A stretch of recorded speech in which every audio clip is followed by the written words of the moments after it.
शहर कराची जिसके बारे में हमेशा ये गैर जमहूरी ताकतों की ख्वाहिश रही है कि यहाँ का मैंडेट तकसीम हो, जो कि MQM से पहले कराची का मैंडेट कई सियासी जमातों में तकसीम होता था। 2018 में एक बार फिर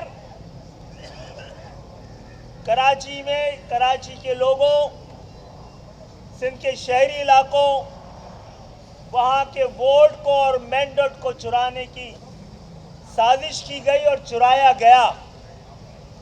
लेकिन अच्छा हुआ कि एक हुज्जत तमाम हुई और मंसूबा साजों को ये पैगाम मिला कि हर वो चीज़ जो अवाम दुश्मनी, अवाम की राय और मैंडेट के खिलाफ जो भी साजिश की जाएगी वो नाकाम होगी।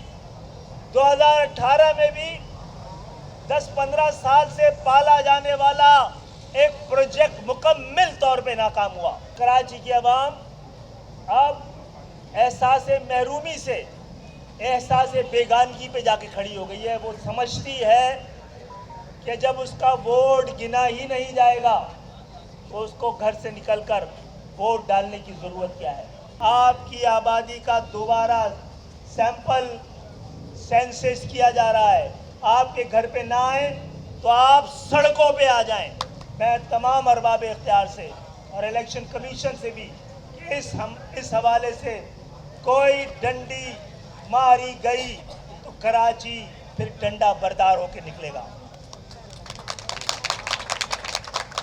पिछले इलेक्शन में धांधली हुई थी, अब की इस धांधली को रुकवाना हमारा और आपकी जिम्मेदारी है। अपने वोट की इज्जत को अपने हाथों से बचाइएगा और इंशाअल्लाह ताला फैसला आपके हक में आएगा और आपके हक में आने वाला फैसला पाकिस्तान के हक में कहलाया जाएगा। जो लोग हम पर गद्दारी का इल्ज़ाम लगाते रहे हैं उसको हमने तमगों की तरह लिया है, क्योंकि बनाने वाले तारीख़ का कोई भी मजरू नहीं कर सकता।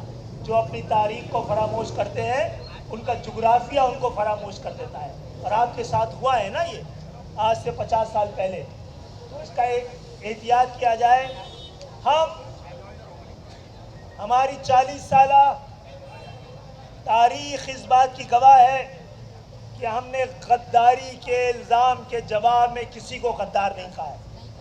ये काम इंसाफ का है, कानून का है। आर्मी चीफ कमर जावेद बाजवा साहब से सबसे ताज़ियत करते हैं हम लोग, पूरी महाजर कौम, पूरा कराची, पूरे सिंध के शहरी इलाके और सिंध आपके दुख में बराबर के शरीक हैं कि हमारे 12 कोर के core commander lieutenant general Sarfaraz और कई कीमती अफवाज पाकिस्तान के अफसरान हादसे में शहीद हुए हैं। अल्लाह ताला उन सबको गरीब रहमत करे। जनाब उस वक्त